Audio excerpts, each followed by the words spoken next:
It's time for the chaos to cease. Time to open yourself to peace. From the hours you've put in. To the next shift you begin. From the endless pursuit of release. That finds the worst unleashed. Transform the ugly into a win. Get to know your shield within.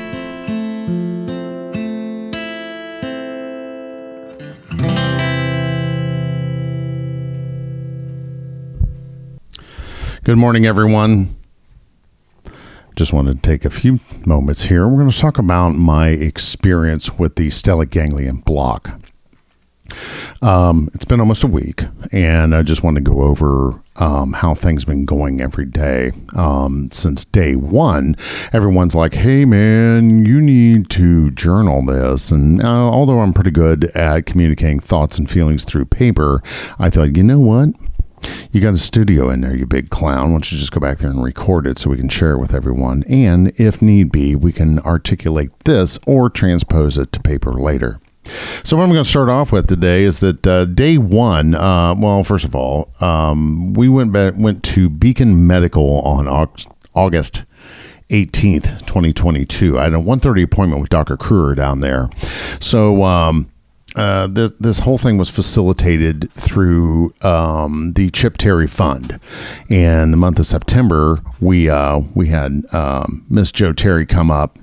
Not in the month of September, but we had Joe Terry come up and do a couple shows here on the Shield Within. And that's where we learned about the Stellate Ganglion Block. And I'd never heard of this before, and I was immediately intrigued. And I thought, man, this is super, super cool. So let's learn more about it. So as we went through the interview with Dr. David and I, we learned about what it is. And what it is, simply, it's just like an epidural for women who are, having a baby. So you're going to block the pain. And I'm like, wow, how does this work? So what Joe talked about is what they call, quote, the neck jab. And what it does is they take a needle, they put it into your spine in the stellate ganglion nerve bundles, which is they go in, maybe I'm getting ahead of myself, but between in the vertebrae between 6 and 7. They insert a needle in there with the assistance of an x-ray machine. And they put an antiseptic. And what that does is it blocks the cortisol and the adrenaline from going up into your brain and keeping you active. And that's what PTSD does. It keeps you in that fight or flight mode. So when everybody talks about, oh, that goddamn guy goes from 0 to 60, well, that's what facilitates you going from 0 to 60. And with my symptoms, I was going from 0 to 105 and just freaking out over the stupidest shit. And I was realizing then, hey, we got some problems here we need to get worked on. So there's a PCL5 test that you need to do before you go down there. And Joe talked about that. And me, being a cop and a car guy, not knowing shit about mental health or anything like that, I didn't know what the fuck it was. So I had assumed that we had that done when I went and saw Dr. Miley Hall or Jerry or David or somebody done it. Well, long story short, nobody did it because the purpose of the PCL5 test is to establish that, yes, I have PTSD. Well, me walking in the door, I feel like kind of the poster child of it. So they're like, yep, this guy's got it. No sense in taking the test. Let's just go ahead and get right into treatment. So on the way down that day, Joe called me and she said, hey, I need that PCL5 test. And God, I hope I'm saying that right. I'm going to look it up and make sure I got my documents correct here. Or my verbiage. Sound like a retard here. Looking here real quick. Give me just a second. Scrolling up. Yada, yada, yada. This is crazy. Okay, that's not it. Stand by.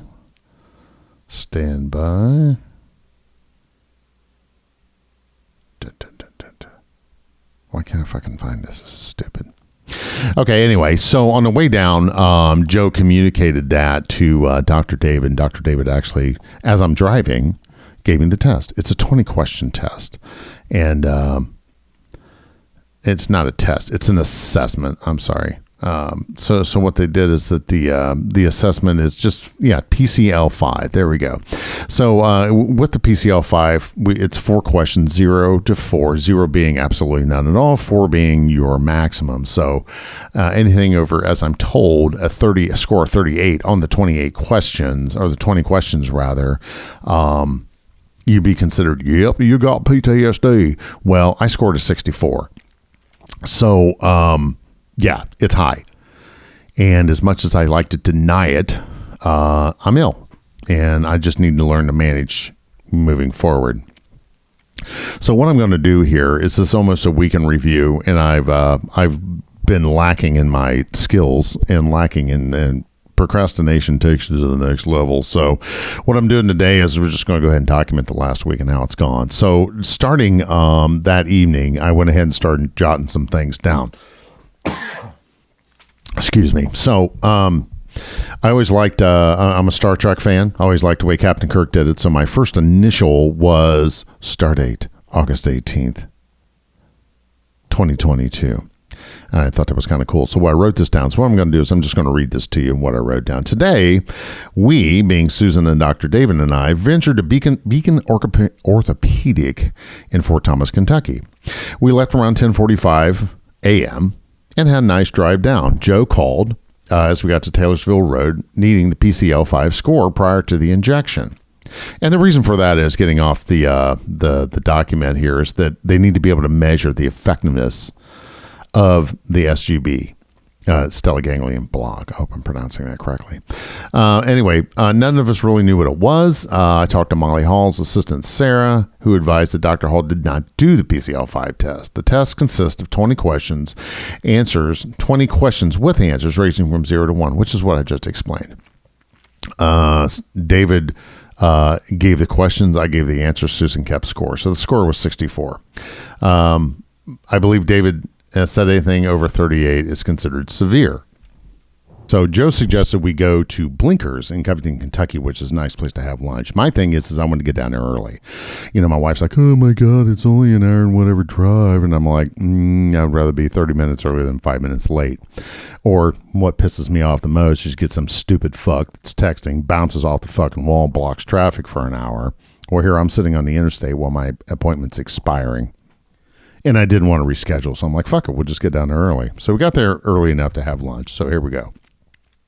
We went to Blinkers. We're greeted at the door by a visually stimulating woman. This broad, oh my God, talk about, she should have been on Botched. But gigantic boobs, gigantic lips. I mean, she was a freak show to look at. I like to put it nicely by saying she was visually stimulating. And clearly spent a lot of money enhancing herself. Boobs, lips, cheeks, and a head full of, head or a wig.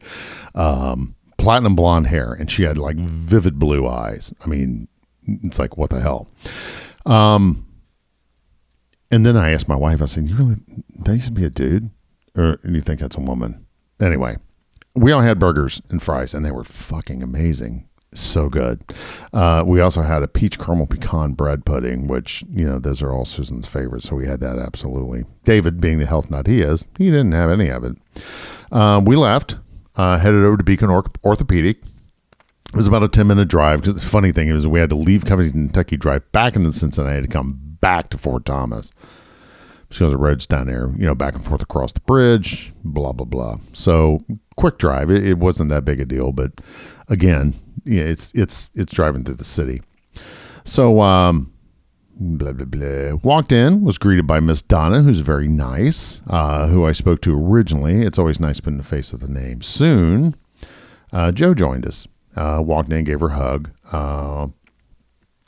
It was good to see her, and I was excited to introduce her to Susan. Susan wanted to talk to Joe about kind of like spousal support.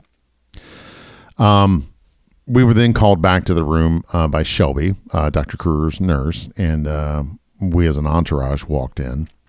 We got to the room, sat down on a bench. David and Susan took the chairs. The room was a large room, cabinets on one end. And what a large, and what I was to learn was an X-ray machine along the wall in the back. The leather bench that kind of looked like a masseuse's table had a padded head hoop on one end, And they put you on that, but your face up, not like we can get a massaging your face down, your face up, and it cradles your head and holds your head still while he does the jab. But then over in the corner, there's a rack of lead aprons, and I didn't think that they were used to having I don't know, an entourage or witnesses, or, this is some type of entertainment that's in there. But anyway, they had a rack there. Of course, everybody had to put the lead aprons on, because they do, in fact, have an x-ray machine that's going the whole time while they're doing the jab. Okay, so back to the document. Soon, Dr. Kruger was with us. Joined us, and he was speaking to me about the procedure. He explained that SGB was discovered as a byproduct of pain blocking procedure for shingles, which I thought that was cool. And I was wondering, how the hell did they come up with this? He explained that the parents that patients with shingles also had PTSD, and reported back that the effects of PTSD were minimal with this treatment. So that's how they discovered, well, if we do the SGB block for pain, because, shingles is very painful and lasts a very long time. But what they had also found out was the guys that had shingles and PTSD found that their PTSD symptoms were less severe while under the influence of the Stellate Ganglion Block, which I thought was really fucking cool. And as a side note, the FDA does not approve this treatment. So, but it's coming, so they're trying to collect lots of data. All right, so back to the document. He went over the usual stuff, meds, allergies, etc. Gave me some instructions not to move or talk, only to give me a thumbs up, and if I was having a problem, to drop my thumb, and he'd stop. So we could not talk, and I didn't ask about swallowing, and I inadvertently had swallowed while he had the needle in me. So he said that was okay to go ahead.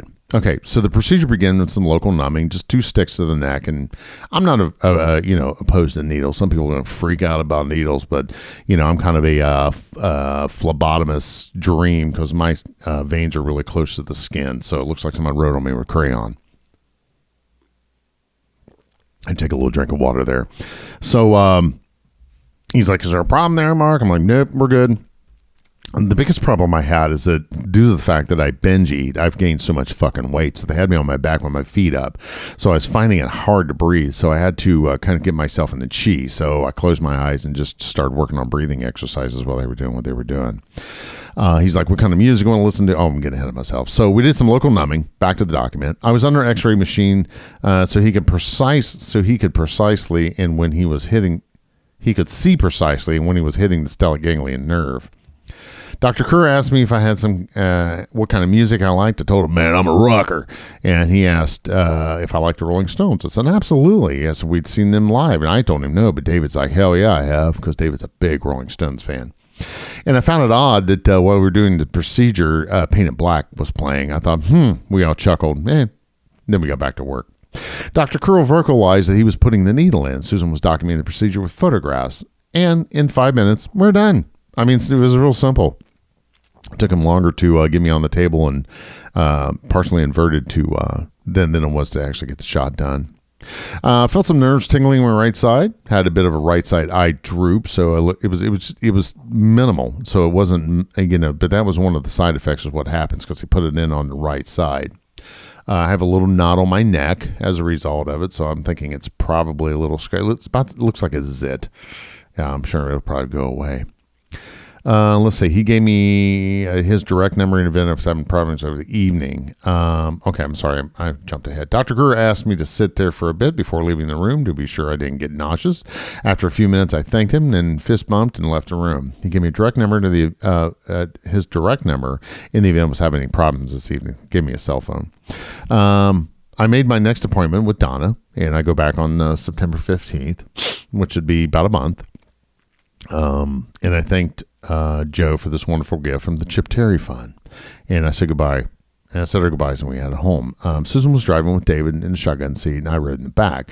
Susan's not familiar with the car. It's a 2019 Nissan. Has autonomous driving while on cruises on. I don't know why the fuck I wrote that. Susan was fumbling with things as she drove. Oh, there we go. Normally, I'd been aggravated, and I'd been ripping her ass and said, "Just goddamn it, just do it." But not today. I was chill. I was really chill. I was calm, and I calmly explained to her how to operate the car. From the time we left until the time I wrote this, I was weirdly calm and chill. It's amazing. And I wrote this at 9:56. That was the end of the log. So there's day 1. All right, so let's get into day 2. The next day I got up, which is August 19th, and the whole day, let's see, the 19th was a Friday, and I don't think we really did anything. I think we went to dinner, but there's an overwhelming calm. Nothing seemed to really bother me. I was tired, though.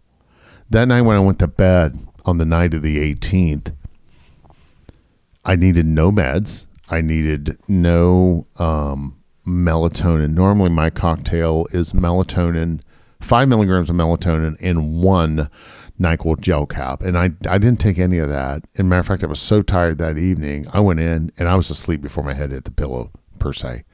Susan said when she came in and joined me in the bedroom, I was already out. The lights were on, and that's very unusual for me. And I slept and fucking slept. And I probably slept 6 hours, which is unusual because normally, I get about 4 hours of sleep per day. I don't sleep a lot, but now I am sleeping.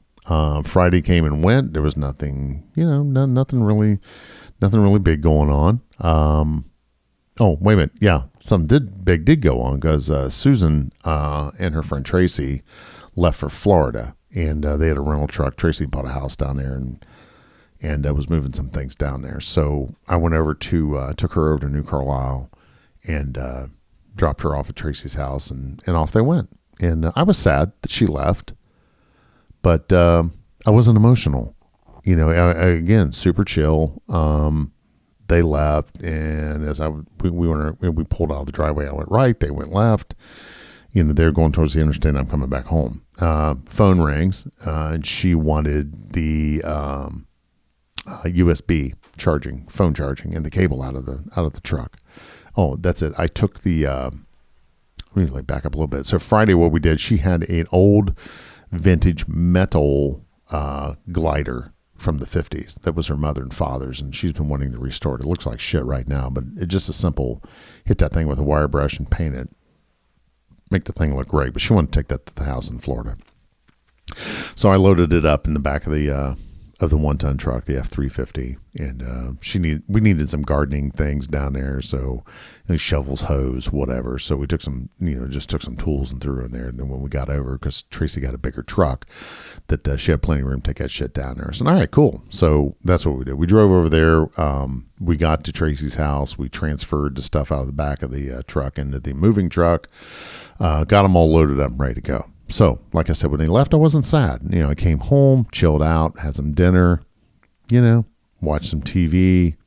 No big night. The days of going out and partying, hitting bars, that's really not me. I don't give a fuck. So I just wanted to stay here and relax and just kind of concentrate and focus on what happened and how the day went. Went to bed about 9:00.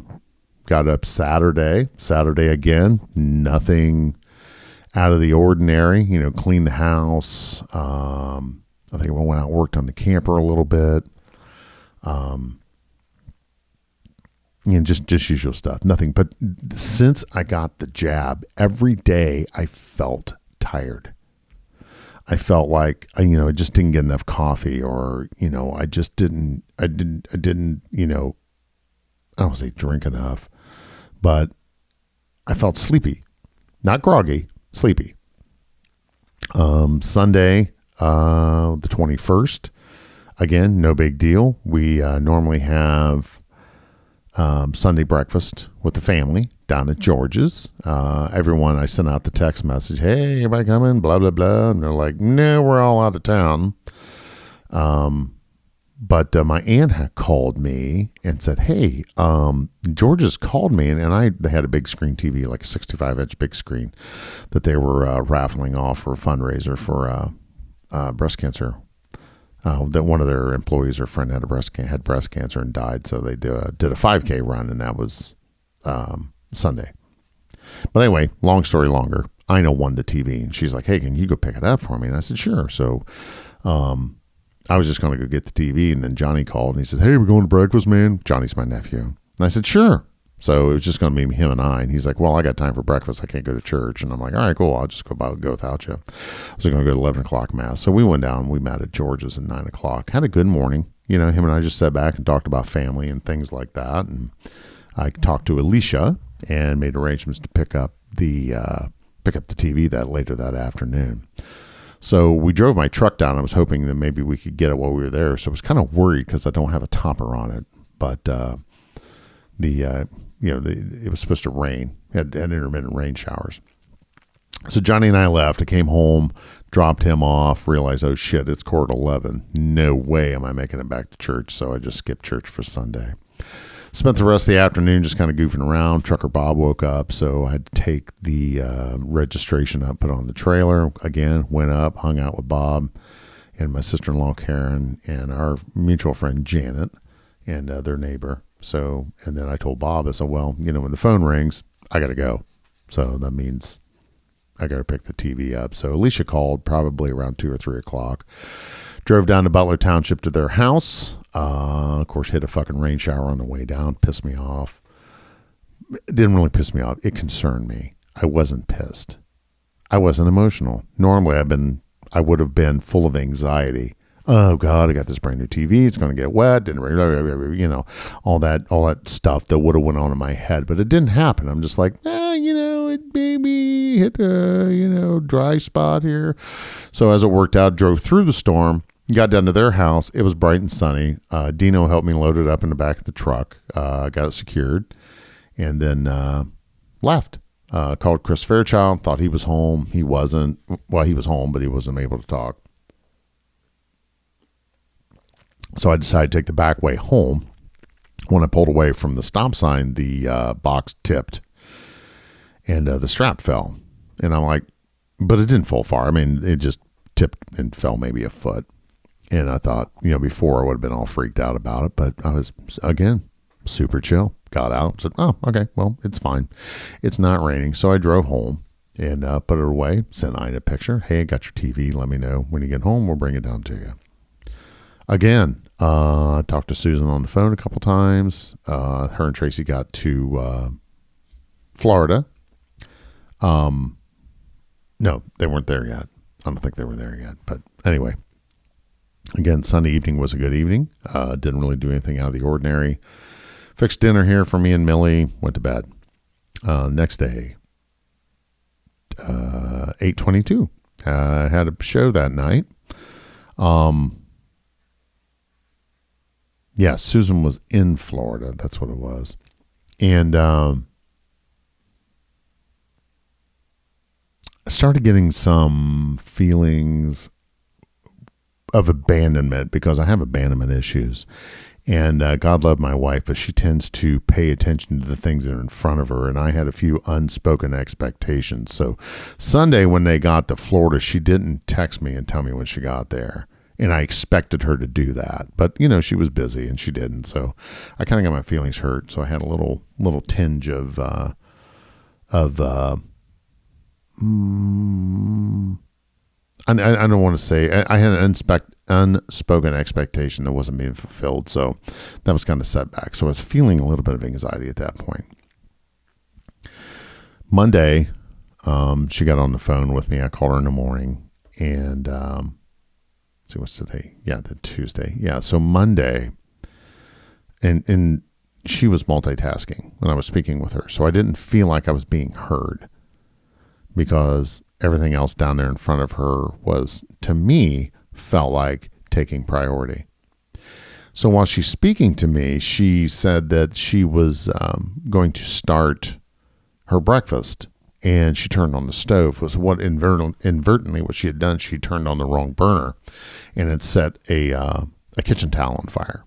And at that point is where I felt, I didn't feel, the rage broke through the SGB block and I began screaming at her. I told her, you need to get your fucking shit together. You need to pay attention to what the fuck you're doing.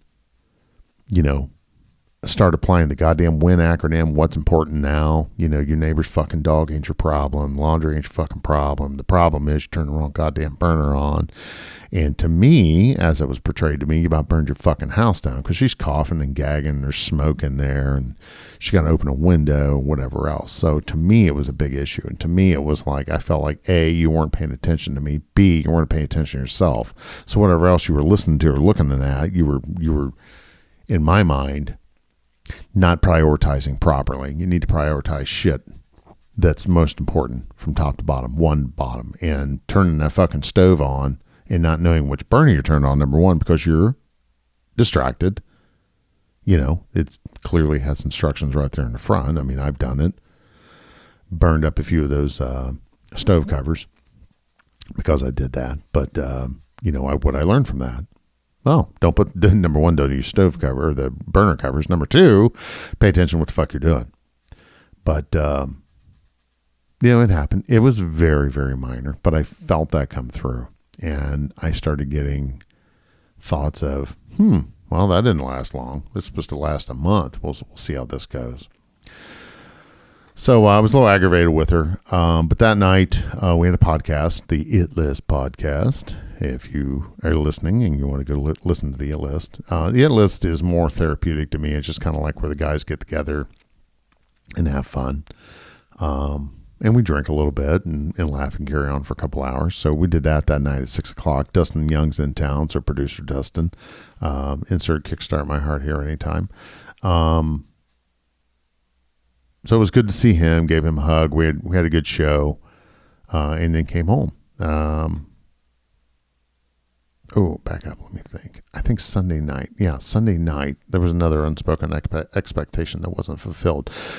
She said, hey, I'll call you here in a little bit. This before I went to bed. I'll call you here in a little bit. Well, I waited on Susan to call me for an hour and she never called. And I was disappointed there too. So finally I said, fuck this. Just sent her a text and went to bed. And I got up in my head that, you know, I'm no longer important because I'm not in front of her. So those thoughts in my head was that, okay, well, you know what? You're back down there and you're happy in your space. Fuck you. I'll be just fine. So I went to bed. And the next day I got up. I still had a little bit of an attitude about it. So what I'm saying is that the SGB block has helped quite a bit. Before, I feel the rage came through when I yelled at her, but it didn't last, and I felt bad about it, and I was able to think about it instead of obsessing and feeling what I like saying, the top spinning uncontrollably, and the bullshit continues to build up, which is my thoughts and my concentration I have in not concentration, but my discussions with myself. Over what she's doing to me. Well, she isn't doing anything to me. She's just Susan being Susan. What I am is being a child. And I'm allowing these thoughts to overcome me. So she said, hey, call me on your way home from the podcast. We'll jump back to Monday.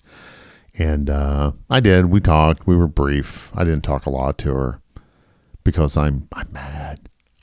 I'm upset with her. I'm not mad. I'm just like, you know what? And I've become very tit for tat. And I don't like being tit for tat. So I go to bed, get home. I was a little drunk and took my bed. I don't think I got home till like 11:30 or 12. So I went straight to bed, just text her, hey, good night. Because she had to get up in the morning early anyway to take her cousin to the airport. So she didn't went to bed. So I got up at 4 as usual on Wednesday. Had an appointment with Jerry at 11 o'clock to, number one, to debrief this process because I want him involved and he wants to be involved. And number two, you know, I was hoping if we had time to start some EMDR because I found some repressed memories through the FD Donnie series in August that I need to get healed. So there's a couple things I want to work on with him with EMDR. And that's the purpose of getting the SGB block done is that it brings your anxiety level down so your healing is more complete or you're more susceptible to healing. My fear is that if I'm failing to communicate with my wife the way I want to communicate, we talk, but we don't communicate. Does that make sense? But what I want to do is to be able to communicate with her so she understands where I'm coming from. She tends to take things very, very personal. And throughout our time together, I always spent time trying to soothe and console her. Does that make sense? That's the way I see it. Sorry, I need some water. So before I start hacking into the microphone again. It's my turn. And, my unspoken expectation of her is that you need to do some self-care on your own, and I need a little bit of work here. I need some help. I need you to work with me. And she had made the comment Sunday night when she says, well, the conversation wasn't about you, so you didn't give a fuck. I shouldn't say that. She said the conversation was about me, so I tuned out. That hurt. That hurt a little bit. But I was present in the conversation, and that was just her perception. So I thought I felt that was mean and hurtful. And, it is what it is. So Wednesday, I went and had a great meeting with Jerry. Just texted her in the morning, good morning. We talked for a brief amount of time. My daughter Carol called. My birthday's coming up on September 3rd. And we were planning on going to dinner, so I hung up with Susan, and I spoke to Carol. Carol and I had a great conversation. We talked for about an hour. Went and took a shower, went to Jerry's office at 11. We did about an hour and a half session. And then I left there, and I printed off a couple of photos. That's been my thing lately, is printing photos from happy times and sharing them with the people that I love. Dan Harris being one of those people, and Kelly Schulte's another one. We worked together, and we had a photo that I found looking for something else of the three of us after an evening when we did Shop with the Cop and we delivered the presents. And these two were I think they were on the job for a year. I mean, they hired within 8 months of one another or so. And very proud to have them. I first met them in the police academy, and just knew at the time that both of these two were just dynamite kids, and we need to have them at Tip City. But Dan is still there, but Kelly has opted after I damn near got her killed to get out of law enforcement. So anyway, I printed these pictures off, had them framed. I didn't have them framed, bought frames on Amazon. So I wanted to personally deliver them. So I text Dan and say, hey man, what are you doing? He's like, nothing, just chilling. And so I said, hey, you feel like company? He's like, sure. So I said, how about lunch? He's like, man, you're reading my mind. I said, Cane's? He said, absolutely. So I stopped by Cane's in Huber Heights, got us both lunch, and went down. So it fed him and his kids. I was happy to do that. Gave him the photo, and he's like, man, that is all right. He said, look at us. Look how young we are. And I said, yeah, look at that. But I still look like I'm old as fuck. Spent a wonderful afternoon with Dan. And as it worked out, while I'm sitting there with Dan, enjoying time with him and his son, Kelly called. And Kelly says, hey, Sarge, what are you doing tonight? And I said, nothing. What are you doing? She said, well, I'm going to this block party over on West 3rd Street, Dayton, Ohio, which is West 3rd Street has been a very depressed area of Dayton, Ohio for many, many years. And that's where the Orville Wilbur Wright cycle shop was, is there on West 3rd. Obviously back in the turn of the century when West 3rd Street was the place to be. And since then, and over the years, it's been very depressed, but it's it's turning around. It's coming back. So a friend, her name is Cheryl. Is that right? Yeah, Cheryl Dillon. They have a new concept over there. It's a food court. There's 4 restaurants inside this building with a large bar in the middle. So what they did is they're having a block party. And the Wright Dunbar neighborhood, which is right behind that, has an HOA. And all the homes there, they did a fundraiser, an outdoor concert. So I said, fuck yeah, that sounds good. So, I got to spend the day with Kelly, which I loved. And her and I went, I took my car down for service. Again, no problem. I'm super fucking chill again. I'm happy. So I leave. I come home. I feed my puppy dog. And Kelly picks me up down at Bo Townsend Nissan. And her and I drive down to West 3rd Street. Have just a blast. Ran into some old friends there, Paul and Alicia Nienhaus. Paul's a drummer in a local band and just a great musician, which is one thing I'm going to do tonight. I'm going to pick my my Washburn bass up from Joel, and I'm going to start getting back out and get my musical thing down. Had a good time. We left there probably, and Dan Wessling and his lovely wife Stephanie was there. It was fun to see them again. Saw some other people. It was funny that Paul's like, yeah, I didn't really see anybody over here. You know, obviously lots of people of color, but the event was fun. I mean, you felt no tension at all. I saw a girl that I used to coach and ran around with my daughter, Caitlin, or my daughter, Carol. Her name was Caitlin Wages at the time, but her and her dude was there with their little papoose.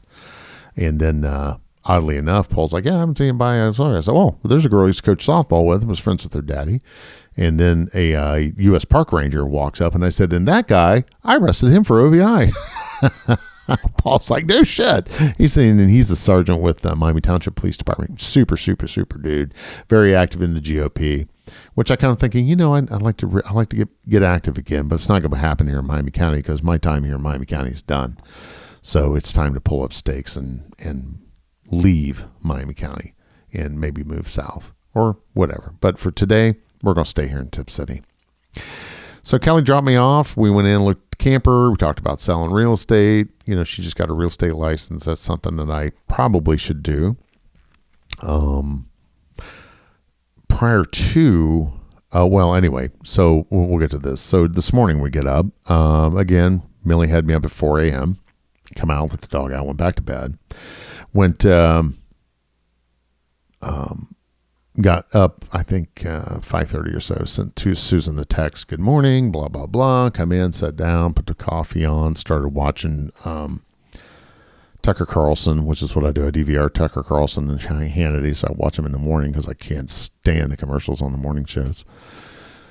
So checking through my email, I see that the Ohio Police and Fire Pension Fund, who loves to fist fuck the pension receivers, and I'm not complaining. I probably shouldn't say fist fuck, but it's very ambiguous. It's hard to gain information from them. So when I got into my journey of retirement for this, I didn't educate myself very well on how the whole pension thing works. So they give you what's called a stipend. So they're giving me about $11,000 a year to pay for my health insurance, or you can enroll in their health insurance that they offer through OPNF. So I was getting the stipend because I enrolled for what's called Cobra, which is very, very expensive. And they were only paying like $1,100 of it. So I found cheaper insurance through Susan. And it's like $695 a month. It's not the greatest, not the worst. But, you know, if I get hit in a fucking car wreck, I'm not going to go bankrupt. So they sent around a letter the other day talking about the end of Cobra. And I'm like, So I just called with a question. And I asked them, what if my Cobra ended a while ago? Well, you had 60 days to turn in this form. If you don't do that, then you're going to lose your stipend. I said, oh, how would I know that? Well, you got to fill this. They didn't tell me how I would know it. And then, of course, my wife gets upset and starts raving. So at the time when I was dealing with this woman here, I'm trying to tell my wife, you need to shut the fuck up, which I muted the phone and told her that, and let me handle this fucking conversation. Well, this is pre-SGB jab. So post SGB jab, I get an email this morning that says, hey, you owe $5,500 or $5,600 back to us in overpayment. Well, you didn't overpay shit. I was still paying for health insurance as I understand it. So I got to educate myself on this. Worst come to worst, I got to pay the stupid fuckers back $5,600. But the good thing is, at the end of the day, I'm still getting a check every month. Health insurance is just a thing. And had a little anxiety this morning when I got that email. Felt a little tinge. But it's money. And at the end of the day, God will provide. And the worst come to worst, I just go get a fucking job somewhere that has health insurance. Fuck it. And you know what? If I find a job somewhere that has health insurance, I'm still getting my retirement check every month. Say that again. I'm still getting my retirement check every month, and I'll be having another job that pays health insurance, or Susan can, and we can keep doing what we're doing. So here we are at the time of this recording. Right now, it's 9:39 in the morning. That's the week in review. Few pitfalls, few arguments, but at the end of the day, I'm not reactive. So the stellate ganglion block has been a very successful venture. Spoke with my buddy Scott, or Will, or whatever he calls himself today, and they're doing in-service pit training down at Kyle Park, which is something that I formed. I developed this. This is my training being continued on legacy. As much as those knuckle fucks at my former department want to try and denounce me and try to make me out to be whatever due to their BS investigation that they tried to do on me, or did do on me, that I was found innocent of all charges. I just have nothing to do with the department, because the lead person that was driving the bus is now the chief there. So double barrel middle fingers to them. I wish that the relationship with the department was better and that we didn't have this, but I didn't initiate this. They did. And I kind of feel like Rocky. I didn't draw first blood. But my stance has been to just disengage from them. And as I'm sitting here talking about now, I'm not upset. Before, it would always cause for me anxiety, whatever. But, sorry, got a text here from Paul Hicks, and I'm getting distracted. So back to the work here. Normally that would give me a lot of anxiety, and we're going to lunch today. And he asked me yesterday, hey, why don't you come down to training? I'm like, I'm not coming down there. No, thank you. I just didn't want to cross that bridge. You know, if they want my help, they'll ask for it. Dayton Police Department invited me down to their training. You know, those are people that appreciate me. And my thing is surround yourself with people who appreciate you and love you and want to take care of you. And the people that don't, just don't give them time of day. And that's my suggestion to you as the listener is, you know, surround yourself with positive and let the light in. And I feel that God has blessed me. God's magic worked with David to connect it with Joe Terry, who then connected with me and was able to provide me with this wonderful gift of the Stellate Ganglion Block. And that way I'm able to share this experience with you. And what we did is we're going to have some more up and coming shows on this. So I think that, as of this point right now, we're 43 minutes in. I think this is going to be my first solo episode. I'm just going to have producer Donnie kind of, take this recording and put it together. So we'll just call this week one of the Shield Within.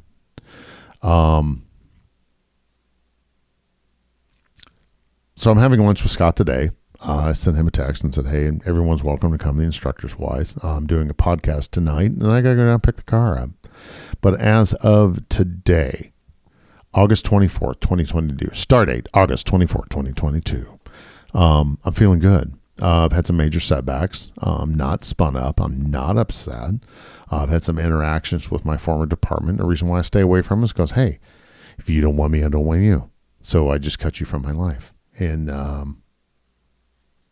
there's no need to dwell on it. Like, fuck you motherfuckers. And then you feel like that bitter old guy, which, you know, my biggest thing is another thing I need to work on is forgiveness. And I'm having a hard time forgiving those people that created that whole investigation back in 2019.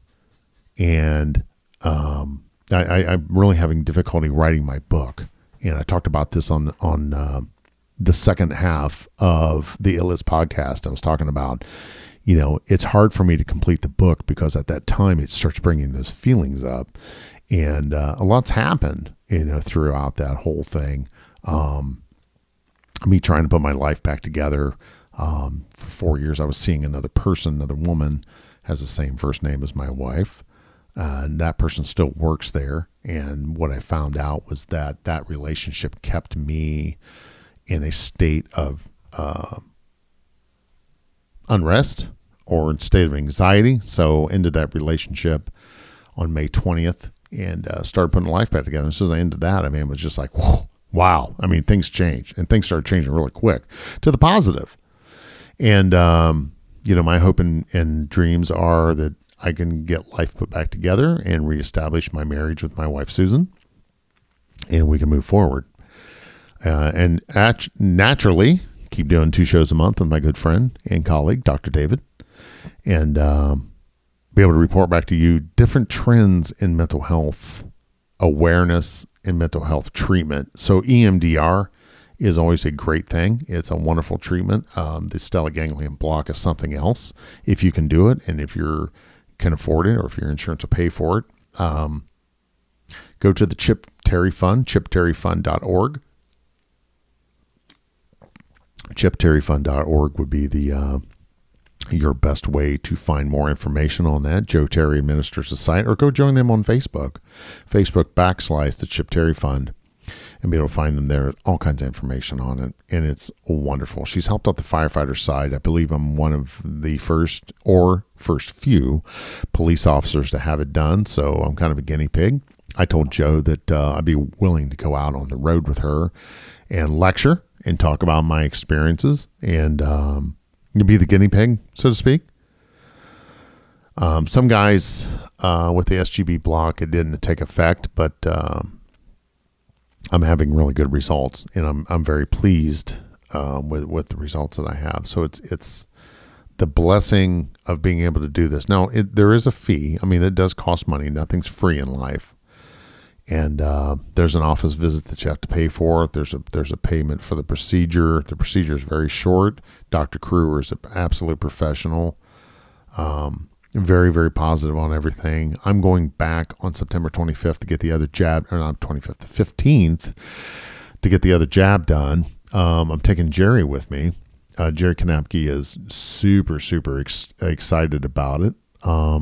That to be able to go and to be able to witness it. So we get to go to Blinkers again and see Freak Show, the maitre d' or the hostess.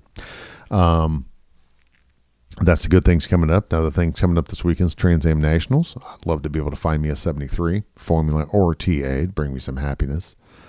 And that's about it. Susan comes home on the 29th, I think she said. She's flying back from Florida. And then we'll go from there. Got some things coming up. Thanks for listening. Again, go to our website, www.theshieldwithin.com, or Facebook, Facebook.com/theshieldwithin. Please like, share, subscribe. Doesn't cost you a dime to like, share, or subscribe, and you get the latest updates from The Shield Within, and it helps us out on the business end. If you know someone that's in need, meaning, life isn't going the way they need and they can't get in to see whoever they may choose, please reach out to Lessons Learned Coaching. That's lessonslearnedcoaching.com. You can talk to my esteemed colleague, Dr. David, and he is a miracle worker. It's all online, all over the phone. I don't believe he does in-office visits, but also if you're really in need, Dr. Molly Hall is in Kettering. She's a psychiatrist. She's very, very credentialed. If you're a first responder, that's the biggest thing. We're concerned on this show with first responders. So Dr. Molly Hall, again, she's in Kettering. Just Google her. I don't believe she has a website or any social media, but shoot me a message on social media on Facebook, and I can give you that information if you need it. I think that's it for now. Thank you very much for listening. And I think, Donnie, you can go ahead and cue the music.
May your days and nights find you strong and safe.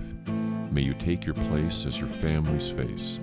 As you do the shit that we won't do, as you embrace the risk you must go through, may you grow in strength and heal and find your heart, your soul, and your mind. You look at your life and grin. You have a home, the shield within.